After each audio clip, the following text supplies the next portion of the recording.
Welcome in, everybody, to another edition of the Football Friday podcast. Matt Catrillo here with you, and Ian Hunter, in his new place in Illinois, is back with us finally this week. No Alex this week. He's still at training camp. We should have him back next week.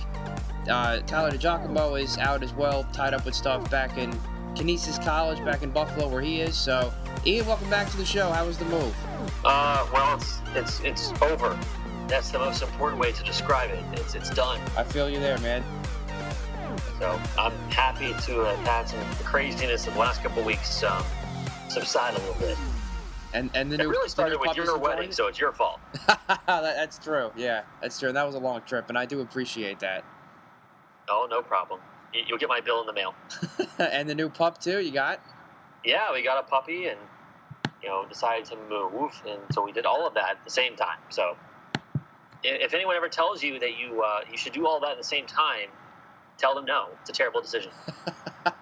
But you have stuck it out and gotten through it, and we're glad to have you back on the show. And we got a lot to talk about, Ian. It's good to be back. Yes, it's good to have you back. We got a lot to talk about that's happened since we last spoke here on the show, and we'll get to some of that a little bit later on. But first, we're going to start with the most recent news, and we'll start with the Eagles, as towards the end of last week, actually the day after their preseason loss in Green Bay, they trade Jordan Matthews and a 2018 third-round pick to Buffalo for quarterback Ronald Darby, who is set to make his Eagles debut for the second preseason game against his former team as the Eagles host the Bills on Thursday. And I was not happy about this trade at first. I get overall, I'll just tell you where I am right now. I am more understanding of the Eagles' thought process. I understand it. Obviously, the cornerback situation is not a great one by any means, and they needed to make a move. But yes, I just still worry, you lose a third-round pick, so now next year you don't have a second or third-round pick. You have 3/4, which could help you, and one could turn into a third from the Eric Rowe trade to New England. But that's where you stand right now, and now you lose, to me, your most productive and consistent receiver that you've had the last couple seasons in Jordan Matthews. And I wrote a piece about that for Pro Football Spot. The Eagles should tread carefully and think about what they're doing before they get rid of him.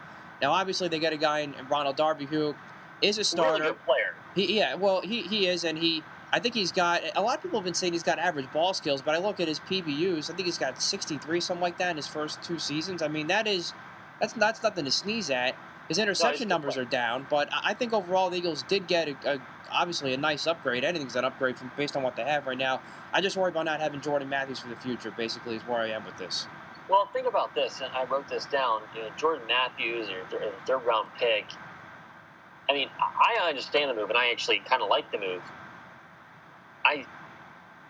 Jordan Matthews was probably your fourth best wide receiver on the Eagles roster right now. So you're trading your fourth best wide receiver and a third-round pick for a top-tier cornerback, and like a position of just huge need for Philadelphia. So yeah, Jordan Matthews was a nice possession receiver, and he did some nice things. But was he ever going to be a breakout star for you, or was he just going to be a guy who was going to play on his contract and then he was going to go somewhere in free agency, and you could pick up another guy like that in the draft later on? That's who Jordan Matthews was. He didn't do anything special, and he's a guy, in my opinion, that's easily replaceable. And think of the guys they brought in. And you bring in Alshon Jeffrey, you bring in Torrey Smith, and you have Nelson Aguilar, who seems to be coming around a little bit as a third wide receiver. There's just not a whole lot of room there for Jordan Matthews.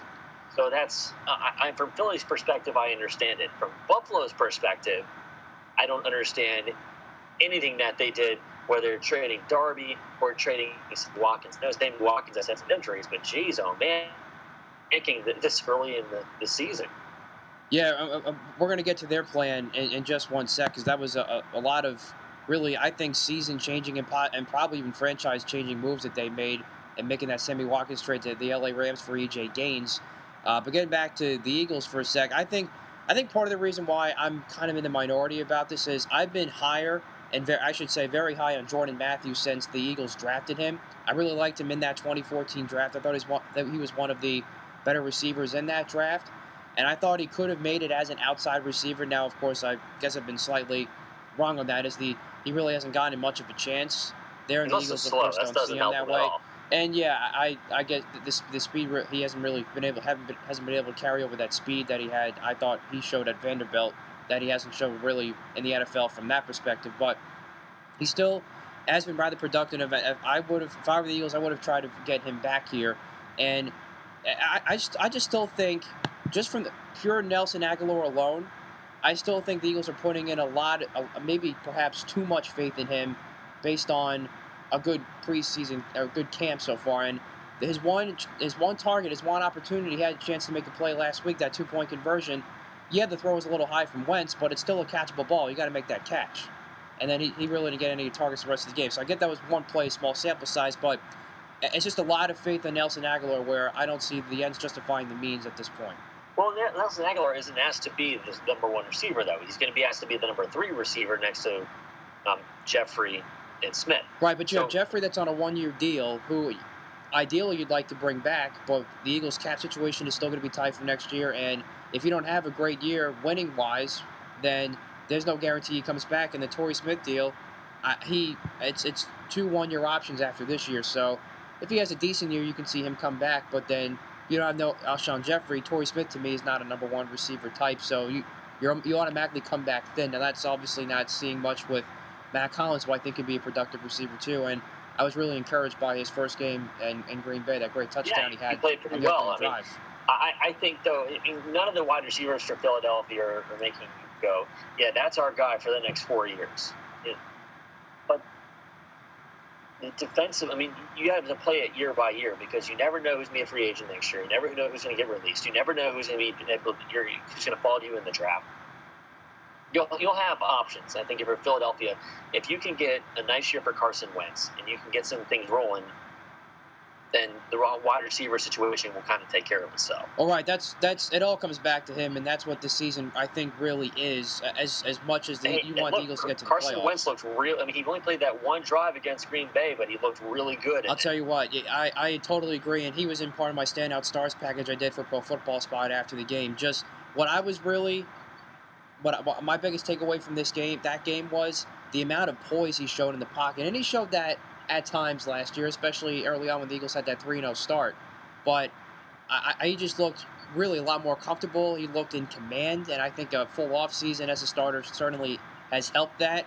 And now he's got better weapons, obviously, than last year too. But I'll just never forget that play when he shook off Clay Matthews and then threw that pass to Jordan Matthews to get the first down. And then, I'm sorry, that was the touchdown throw. But then the play before, when he got the 4th down pass to Jordan Matthews too. Those 2 plays to me really stood out to how special Carson Wentz really could be.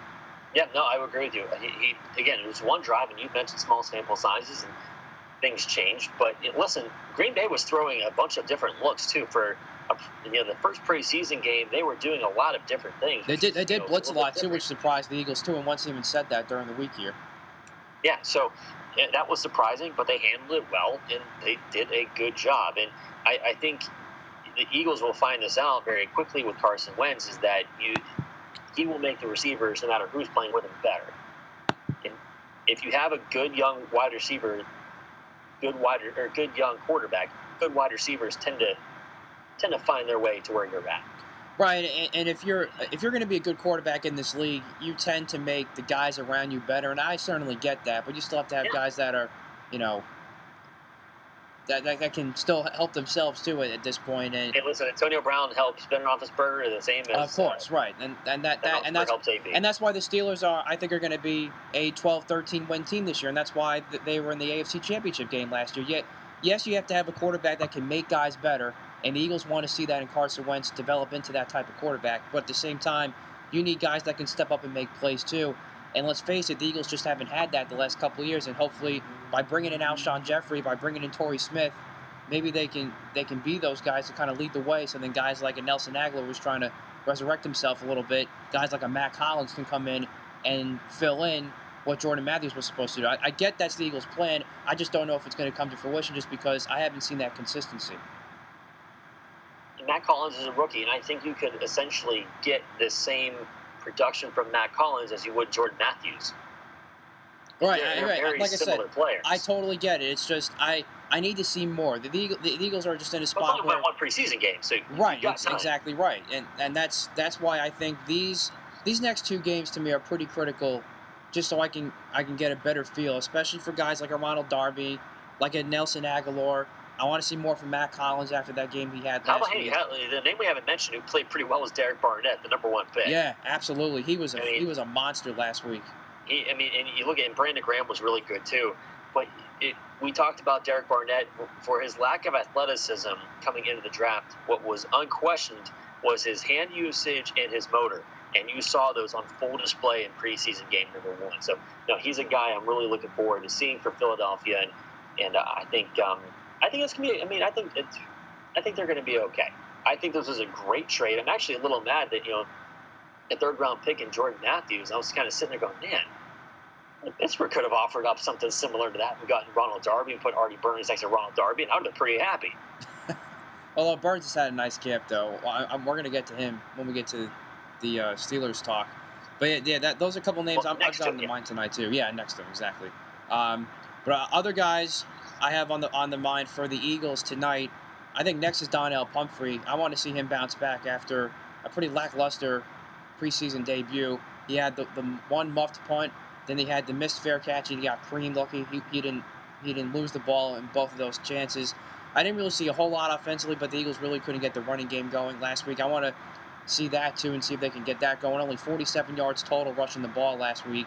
Offensive line could not get a push whatsoever, so that's something that I think needs to improve, and I think it will.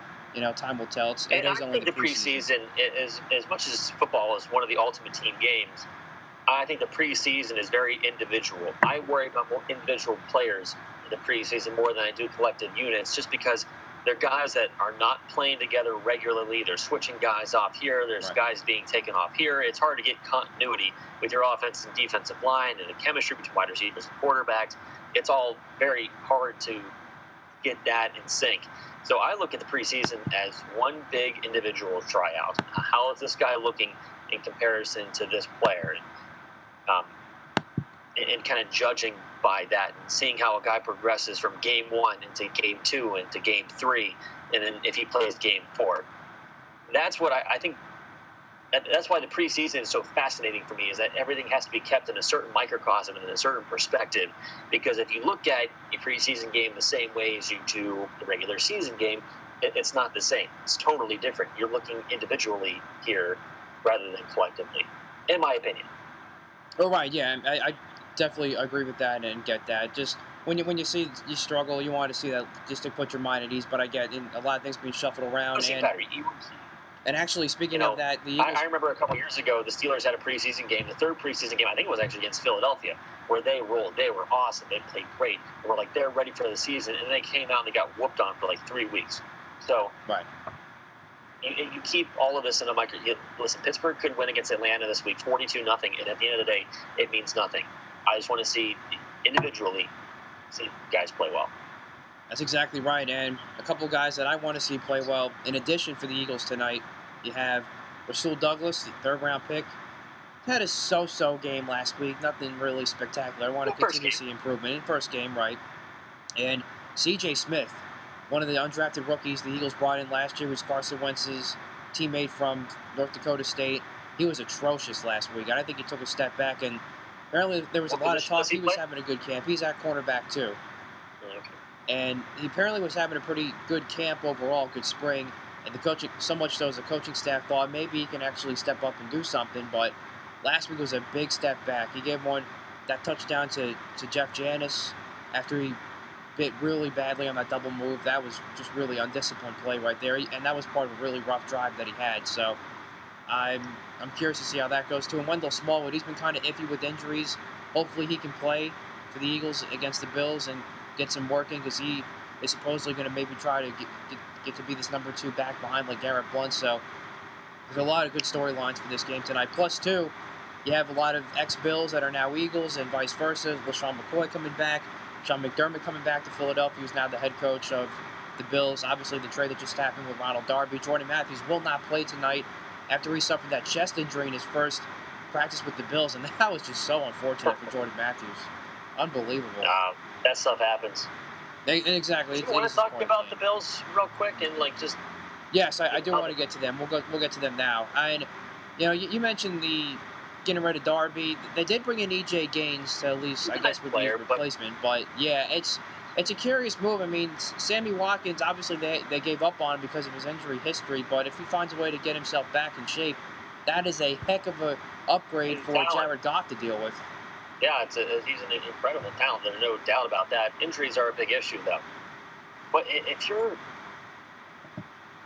the Buffalo Bills, you're not exactly putting Tyrod Taylor and Shady McCoy in a position to win, because it's essentially them, and that's it on that offense.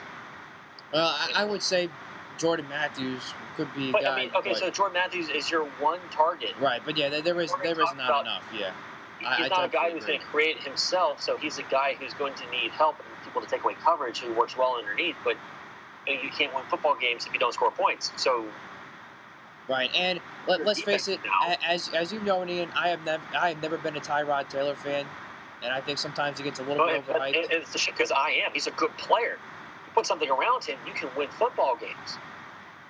I think he's just an average quarterback at best, honestly. But we've never really known. He's never been put in a position where he's had, Sammy Watkins has been hurt, and yes, he's had Shady McCoy, but, we've never seen him. Imagine if, so let's say Ben Roethlisberger retires at the end of this year, and the Steelers bring in Tyrod Taylor. Imagine what Tyrod Taylor would be able to do with the weapons the Steelers have. I guess so, but But Tyrod Taylor's not Ben Roethlisberger, though. Is what I'm saying. I don't think he's ever going to develop into being that type of player. I just think he's too reckless with the football sometimes. He doesn't make the best decisions. I think he's inaccurate at some points too. But he's very streaky. Poor man's Mike Vick. Poor man's Mike Vick. Yeah, I think that's a good way to describe that. Yeah. But yeah, he's that type of player. But he's a good player. Nonetheless, they were very curious moves by the Bills, and we'll see how that all comes to fruition there. And that'll be something to keep an eye on for LA, who, again, didn't really have a whole lot of weapons for Jared Goff last year. I mean, they're still in a big rebuild mode, another first-year head coach. And Sean all right, so you think about what they've done. So you bring in Sammy Watkins. You have Robert Woods. You have, who's the guy they drafted in the second round? Cooper Kupp. Who's had a nice preseason. I watched him a little bit against the Dallas Cowboys, and he had a pretty nice game. And then the tight end, Gerald Everett, who they drafted out of South Alabama, who's a really good player. So, and, they added a couple of guys in their offensive line. That was a big problem that they had. So the Rams there have made some moves that on paper should be gains for big improvement. Not necessarily big wins, but just big improvement, which is something they drastically needed after last year. Although, even reading a little bit earlier today, it looks like Aaron Donald is not exactly going to end his holdout anytime soon. So they better get that guy in, because he's one of the top 5 players in the NFL, period. Yeah, and they've really mishandled that contract big time. I mean, you're talking about one consistent and productive player they've had all these years. You got to find a way to take care of him. And not only that, too, you're now in LA. There's no excuse that you can't afford to bring him in now. Well, it's not so much affording. I mean, we know about the salary cap. It's not about them not having the money to afford it. It's, everyone tries to prove a point. Everyone's trying to win the negotiation, but... Exactly, yeah. Aaron Donald has all the leverage right now, and I'm sure eventually he'll get signed, because the Rams aren't going to... he'll get his money. Yeah, the Rams are not going into the regular season with him still being held out. Now, he may miss that third preseason game, which I think could be somewhat of a problem in itself, just in terms of football game shape. But, I mean, I think overall he'll be fine. So I know that's what we're talking about with Le'Veon Bell, and we'll get to him in just one sec. But, yeah, the Rams they'll be kind of an interesting team, just because you have the first-year head coach factor. There's really not much in that division right now, with the exception of Seattle. And obviously, I don't know, man. I mean, Arizona looks like they could probably bounce back this year. I don't know. It's just, I think Carson Palmer's going south now. Larry Fitzgerald, yes, he can still be productive at times, but he's not the same player. They do have David Johnson at running back, who's I think is one of the best backs in the league, but they still have a problematic offensive line. They have some holes defensively now. I think they're an average football team at best. I really do. I think they can surprise you. I think they'll be in the. I think they'll still be in the playoff fund. They'll be in that conversation, but I really don't see them as a big threat per se this year. I really don't. I think because I think it Okay, starts with listen, Carson Matt, Palmer. we've talked about a lot of great things, but we have been doing this for a few minutes now, and we have not once mentioned the Steelers, and I'm getting impatient. All right. Well, we will get to them right now. Because I mentioned Le'Veon Bell. We haven't had a chance to talk to you about that yet. Still not in camp. And Big Ben had a very curious set of comments during his hit with 93.7 The Fan in Pittsburgh this past week. And it came by saying Le'Veon Bell has not responded to any of his text messages, but he has answered other teammates. Now, we know they've had some of their tiffs in the past, but they've gotten past it. And we know that there's some annoyance in the locker room that Bell's not there. But they know that he will be there and probably I'm guessing would be there in the next week or so to be ready for the dress rehearsal preseason game. But any concern with this particular notion with his relationship with Big Ben at this point, Ian? I'm not too concerned. They'll be fine. These guys are professionals. This isn't high school. They'll be okay. I think the frustration is just that it's not resolved. And I don't think anyone blames Le'Veon Bell for not being there. I surely don't. They couldn't come to a long-term deal, and that's on both sides. And I don't think the Steelers didn't want to pay Le'Veon Bell the contract that he wanted. He probably deserves the contract that he wanted. So it's kind of hard to be mad at Le'Veon Bell for not being there.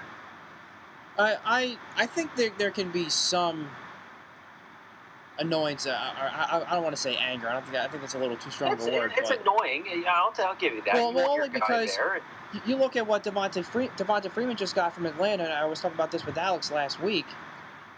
The Steelers offered him more guaranteed money.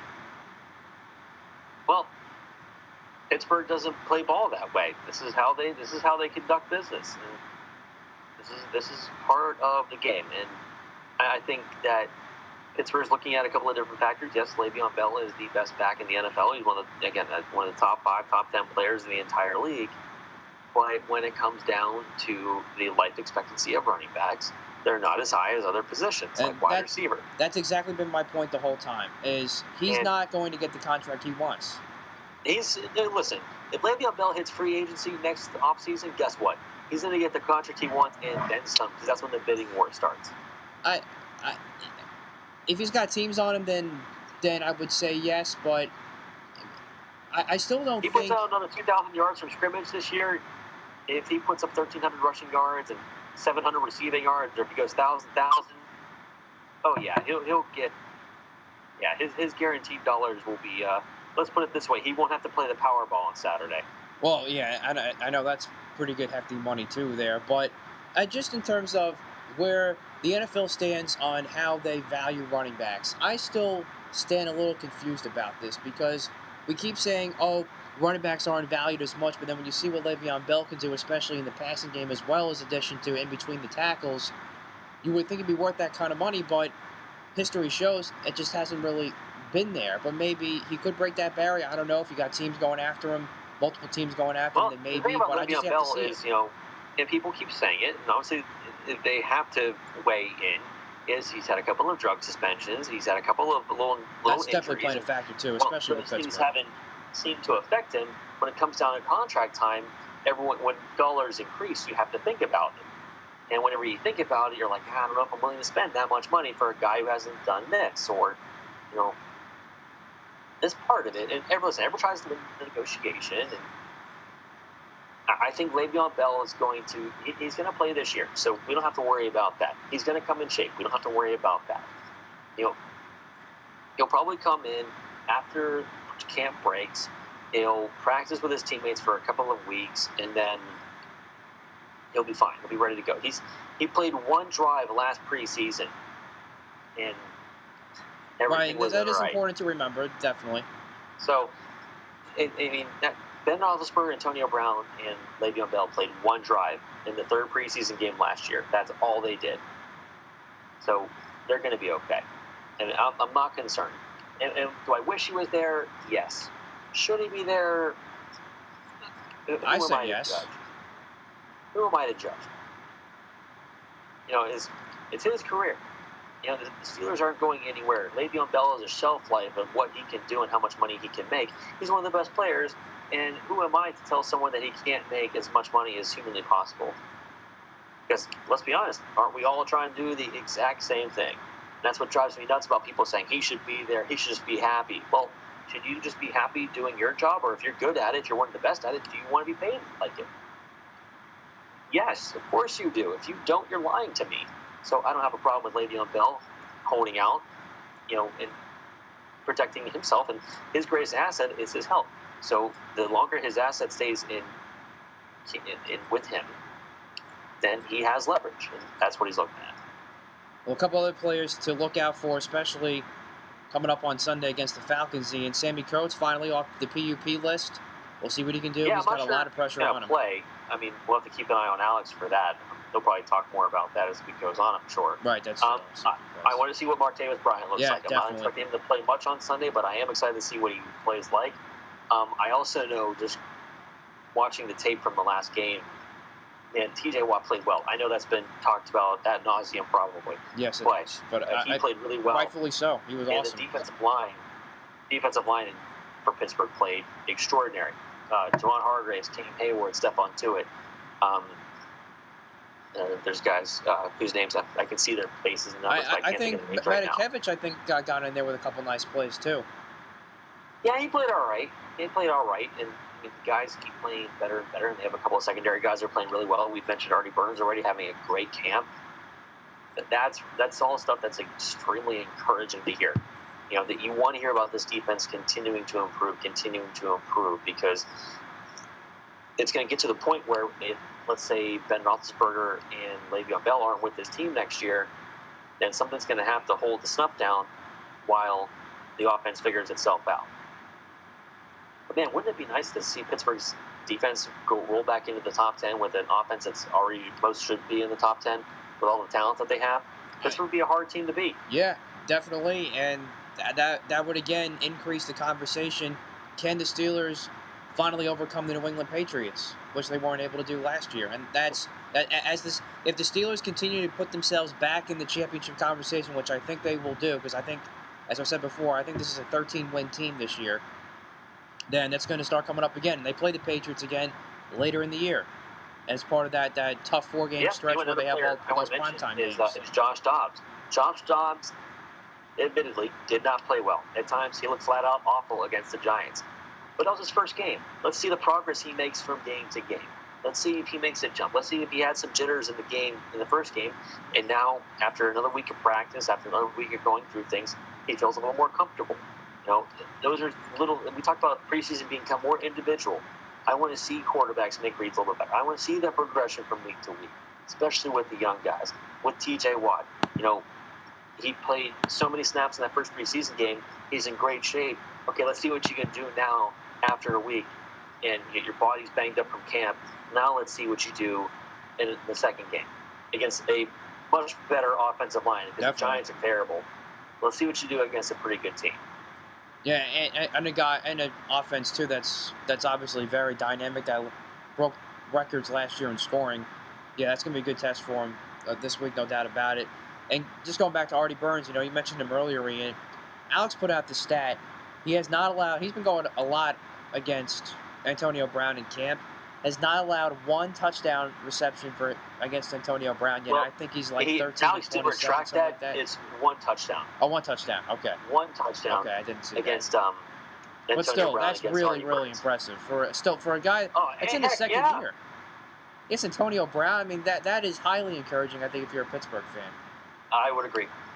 Hey, the only way to be the best is to play against the best on a fairly regular basis. And hey, listen, Artie Burns, I'm not sure if Julio Jones is going to play this week, but it's never a bad thing. They go up against, Antonio Brown is 1, and then Julio Jones is 1A. And however you want to rank those two, those are the two best wide receivers in the NFL right now. And I don't know if there's a whole lot of, you can talk about Odell Beckham, but I think that AB and Julio Jones are the two top dudes right now. The fact that he's going to go up against both of those guys here early on before the season even starts, that's nothing but good news. Definitely. And you look on the other side for T.J. Watt and talking about him. Here's a guy that faces Alejandro Villanueva, one of the better left tackles in the league right now. Yeah. He's going against him every day, and I think that showed with the way he played. Well, he's going to be against Mark. Listen, there's not a player on that offensive line for Pittsburgh that's a bad player. So he's going to be against that. Marcus Gilbert, and when he's running stunts, he's going to be against Castro and Foster. I don't see even. Those are, listen, going up against those guys is never a bad thing. Absolutely. And so, any other players, Ian, that you have on your mind that you're going to be looking at come the Falcons game on Sunday? I think I mentioned there's a couple other guys I'll be looking at and kind of seeing what they're doing. But we'll see if James Conner gets his first crack at it. I know he just came back from injury. We'll see if he gets a shot. Juju unfortunately got dinged up in practice yesterday. He's probably not going to play. But no, I want to see. Hopefully James Conner is healthy enough to play, and then maybe Cam Sutton will be healthy enough to play too. We'll keep an eye on that. I want to see young guys. I want to see rookies. I want to see what they're like whenever they're putting the pads on for the first time for real stuff. That was really unfortunate that Juju Smith-Schuster suffered that concussion against the Giants, had his game time cut short, and then he suffers that injury you mentioned just now. Yeah, you really hope to see him get in there because he's got a lot of competition. Yeah, definitely. And it's just a bad luck. Yeah, definitely. And for James Conner, that's to me is kind of more of an underlying story right now because especially with Bell being out, when just in terms of the depth. You want to see what he can do because he's pretty much your number 2 running back right now. Yeah, I mean, he and Fitzgerald just signed, and then Niall Davis. I mean, you want to kind of figure out what your pecking order is, and it's going to James Conner has to figure out a way. Another guy is DeMarcus, wide receiver, who I think is back practicing now. When you look at the Steelers' wide receiver situation, so Antonio Brown, Martavis Bryant, it's deep. And Sammy Coates and Eli Rogers and Darius Hayward-Bay and Justin Hunter, DeMarcus Ayers. I mean, okay, that's 7 guys. Kobe Hamilton, too, who played pretty well. Kobe Hamilton. Okay, so there's 8 guys, and they're probably going to keep 5. Yeah. That means 3 guys are going to, either be traded or are not going to be on this team. So the pecking order is going to be interesting. Yeah, absolutely. And I don't rule out Kobe Hamilton. I really don't. I've been impressed by him, and I thought he really had a nice game against the Giants. Unfortunately, I think of all the wide receivers, I think he's on the outside looking in for sure. And I that's not think a knock against him. That's just a knock on or not a knock on him. It's just just speaking how highly talented the Steelers wide receivers are. Well, let me ask you this, Ian, because I asked this to Alex last week, and because this was talked about on Steelers Depot, they had a story a week or 2 ago. Just kind of pure speculation of who possible trade candidates could be from that receiver core and kind of linking to where the Jet situation right now. And so I'm curious to get what your thoughts are, maybe who could be that trade bait. If I was going to, it's hard to, Sammy Coates you're not going to get a whole lot for him. Eli Rogers, you'll get maybe late round draft pick, maybe a comparable player. I don't know. I don't think there's. The only guys who are willing, I think, that are going to be. Oh, we forgot about Juju, by the way. So that's 9 guys, right. By the way. So you're not going to trade Juju. You're not going to trade Martavis. You're not going to trade Antonio Brown, and a lot. Maybe Eli Rogers, but I don't think you're going to get. I believe that's what Alex said last week, if I remember correctly. Everyone likes to think that every player that you have, you can trade Eli Rogers and Sammy Coates for a first-round pick, and that's just silly. I don't know if teams are necessarily going to want to trade for them. And are they the best players? No. But at the same time, how many teams are looking at their wide receivers going, man, kind of wish Eli Rogers or Sammy Coates was my 4th wide receiver. I feel better about that. Or DeMarcus Ayers, or Kobe Hamilton, or Justin Hunter. So it's or Juju Smith-Schuster or whomever. I don't think you're going to be able to trade anyone that's going to get you any comparable value. If I had to pick somebody, I think I said this last week too. I think Eli Rogers probably has the best chance, but I wouldn't be surprised if Kobe Hamilton's the guy either. He's the youngest guy. He's the guy who's up and coming, who's made some big plays for them. So of all the players, he's a guy who you could see. And if you're trying to decide between cutting this player and this player, and you're able to find a trade partner, even for it's a late round draft pick, if you're getting something out of him, I'm okay with that. But I kind of like to keep Eli Rogers. I like him as a player, and with Juju being a little bit banged up and Martavis being so uncertain because you just don't know if you can trust him, you can't necessarily trade a guy because who are you going to trade for? That's another thing. I mean, if you're Pittsburgh, is Jordan Matthews better than Eli Rogers? If you get traded Eli Rogers in a third-round pick and you've got, Ronald Darby for that, I would consider that trade. But who all is out there that you're going to be able to improve your team with after losing a wide receiver? So I don't think anyone. So I guess I could have answered that question much easier than I did, but it's all good. But it's going to be interesting as we get closer to the end of the preseason to see how that all shapes out. It's easily, I think, the best competition to watch right now on the Steelers roster in general. Yeah, I would agree. I think defensive line composition is pretty good too, though. So that's something to look out for. All right, so we'll move on now to the Dallas Cowboys, Ian, as they continue to be surrounded by off-the-field incidents, and Ezekiel Elliott has officially been suspended 6 games by the NFL, but it comes under violating the personal conduct policy. So he has appealed it. He had 3 days to appeal, and it will be heard on August 29th. And what I find interesting is the appeals officer is Harold Henderson, who reduced Greg Hardy's suspension from 10 to 4 games when he got suspended a couple years ago. So first, I'll say this, Ian, about the suspension in itself is, again, the NFL does not learn from their past mistakes. Nope, never do. They let this investigation go 13 months, and they spent $100,000 on this investigation to come up with a plan where they say he's suspended for 6 games, which is the new rule for the domestic violence policy, but yet they say he violated the personal conduct policy, which contradicts everything because they know they can't say the domestic violence policy because it wasn't proven in court of law. Because it was dismissed, the court case was dismissed. And now the Cowboys, the NFLPA, and Elliott's camp are going to try to use that to use for their appeal. And I think they have a legitimate shot. I mean, with the NFL and the NFLPA trading jobs back and forth now, it's such a messed up situation. And this happened right after the draft last year, give or take. I believe so. Yeah. And then he had the incident where he pulls the woman's shirt down at a parade earlier this year. So. And then the bar too, which there was not really a whole lot of details that came he was out of just at that wrong place, wrong time, which you should never be suspended from any job. If you didn't do anything, you shouldn't be disciplined. But you just don't, with the NFL, you just don't. There's no consistency. You don't know what's going on. Absolutely. And listen, they're suspending him 6 games. He'll probably end up being, if he is suspended, like if it's not thrown out entirely, he'll probably end up being suspended 3 games at max.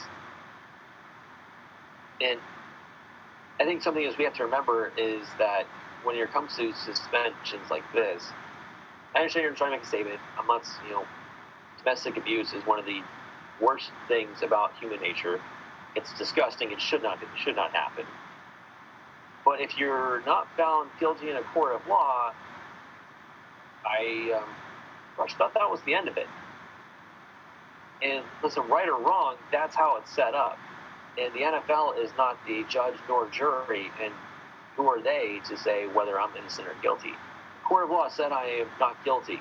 Therefore, I should be able to go back to doing what I was doing. So it's now if they had suspended him for pulling the woman's shirt down and they said that was reason, there's video evidence of that, I'm cool with that. That's fine. 6 games, that's a lot. But it's all about wording with the NFL. They try to act so big and tough, and then someone tries to ask some questions and read a piece of paper, and then all their arguments go to hell in a handbasket. So exactly. Well, the one thing that I've always said this that will continue to bite the NFLPA in the rear end until they renegotiate the CBA, which is coming up in a couple of years in 2021. Is that agreement they made that Roger Goodell has all the power. jury, consent, all that stuff.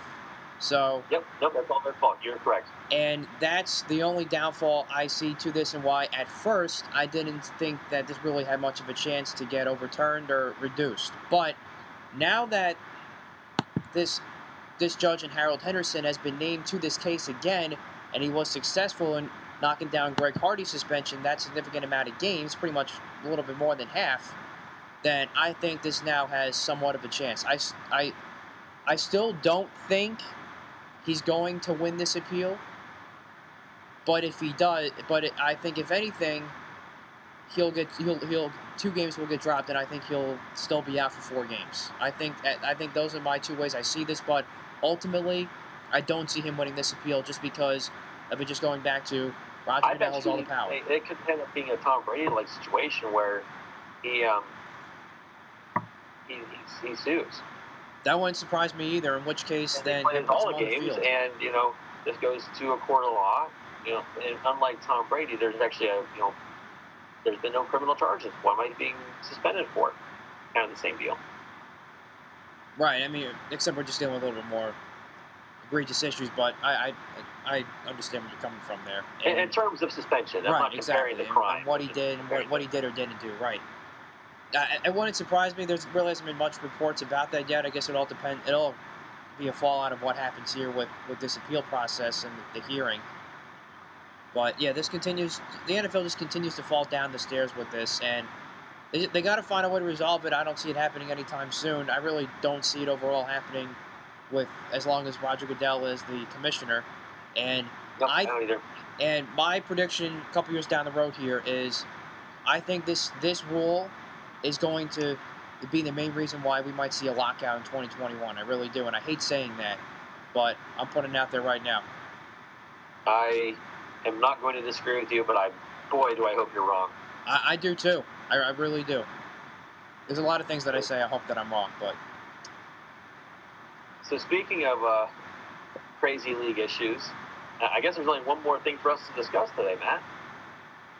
and that would be Well, that's our good old friend Colin Kaepernick. oh right, yes. I'm the one who made the rundown. I totally forgot. Yes, because we have not had a You chance sent it to to get. me. Yes, we have not gotten the chance to talk to you about that, Ian. So let me get your take on how you've seen everything kind of unfold here. Okay, so let's not sugarcoat this. He's not a very good football player anymore. So I don't think anyone is going to disagree with that, right? Anyone who's watched him play, and I don't want to care about stats or any of that crap. He's not a very good player right now. Thank you. That's just is what it is. So there's no arguing that. Now, that being said, you couple that with not being a good player and everything that happened last year, whether you agree with it or whether you don't, people are going to shy away from that controversy because he's not a very good player. If he was a really good player, if he was putting up numbers left and right like he was a couple of years ago, guess what? He'd be employed right now and be a starting quarterback for somebody. Is that fair? Probably not. He's probably still good enough to be a backup quarterback in this league. Not fair. Is he a better quarterback than Jay Cutler, who just signed with Miami? Yes. Did Jay Cutler wear a shirt with Fidel Castro on it in the last year? No. So these are reasons why Jay Cutler got that call and not Colin Kaepernick. NFL owners are not willing to take the PR nightmare, or they're not willing to answer the questions. They don't want to take on the burden. Again, whether it's right or wrong, this isn't a question of what I would do. It's a question of whether or not, or what's happening. If people get mad and like, oh, what about this person? What about this person? Colin Kaepernick. If Colin Kaepernick was a good player, it wouldn't matter. Michael Vick was convicted of a felony and came back and played. You know why? Because he's a good player. Exactly. The Eagles were the ones that gave him that second chance. Yeah. So that's exactly the politics my point. of it. At the end of the day, too, and I want to make sure I state this. Colin Kaepernick didn't break any laws by doing what he did. Right. He exercised his right. That's a good point. And Ezekiel Elliott was just suspended 6 games for domestic abuse. So let's not try and say that one guy deserves a second chance and the other one is a 6-game suspension. One of these guys didn't break the law and is unemployed, and the other one is serving a 6-game suspension, and he's going to come back to glorious fanfare in a few weeks. Is that fair? No, it's not. But Zeke's a good player. Colin's not. And that's what it is. Or not fair? Anymore, we should no. say. Yeah. It's not fair. Life is not fair. There are things that are going to happen that you aren't going to like, and you know what you can do about them? Nothing. And so, do I feel sometimes for Colin Kaepernick? I do. Because I think he's at least good enough to have earned an opportunity to at least try. But he took his stand, and I respect the fact that he took a stand. He believed in something hard enough that he felt he had to say something, and he put his money where his mouth is. He donated. He did it the right way. But whenever you do things like that, you have to accept the consequences. You have to understand what you're doing, and this is part of it. I think he understood what he was doing, and I would hope that if he feels like if it was the right thing to do, then he still believes that it was the right thing to do. Yeah, and I think he does stand by that and does believe that. And I will say this, because I know I've at times been a little bit hard on him and talking about his playing, how I agree, and I don't blame NFL owners for not bringing him in. But I will say I don't like what he did in kneeling during the anthem, but I do respect the fact that at least he backed it up by donating money to those charities and things like that to at least. And that's what the back up his Facebook point. warriors don't understand. They don't realize. They just see him kneeling, and they don't know that he donated, I believe, $1 million last year to help people. And you know what? Listen, it's okay for these guys to believe in issues and to stand up for things. We don't want human beings. We don't want the citizens of the United States sitting there as mindless robots. We want them to voice their opinions. We want them to do things. And we hold these athletes to a higher pedestal, and they should be a role model for kids. Well, this man silently protested.